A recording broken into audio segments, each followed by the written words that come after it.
Hey all, Dan Turry, the Basement Blender. So this is actually going to be the first blend that we do together. Again, this is casual. It's just for fun. If you like it and want to try something or have a suggestion, let me know.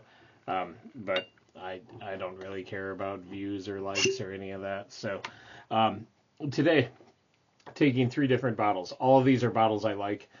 Cooper's Craft 100 proof, Dragon's Milk Maple, and this was a 2025-2.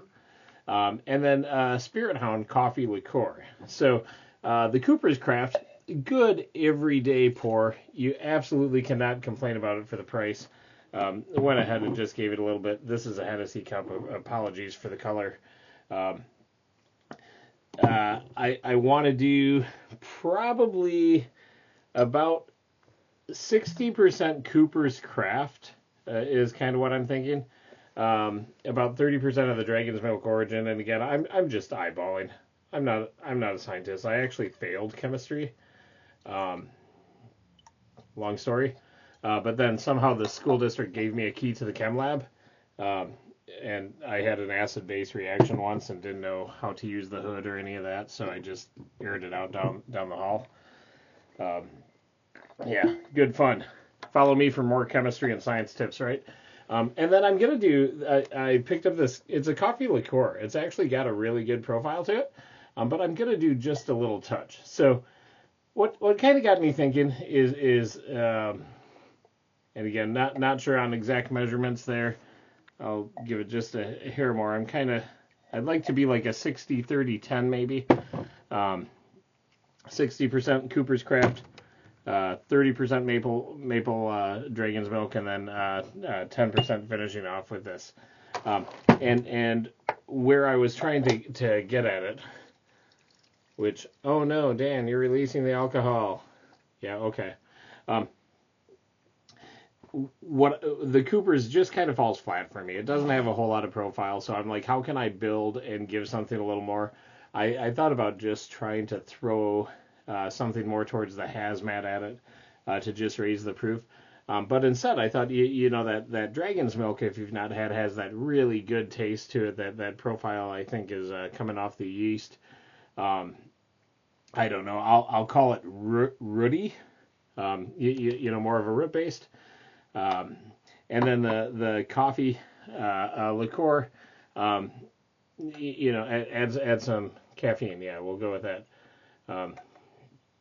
You know, color on it's excellent. No surprise there. You know, I gave it a shake in the tumbler. So I get even though it's just a touch of the coffee liqueur, I get that a lot on the profile of nose. And then I can draw out the Dragon's Milk, and together they're actually combined it in an interesting way. I can't even say like what it would be. Maybe like a Cocoa Puff, for lack of a better expression.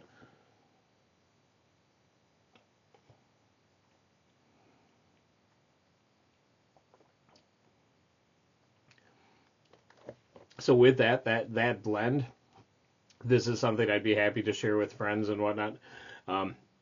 Cooper's Craft is actually pretty heavily sedated. I don't get a ton of the original profile out of it.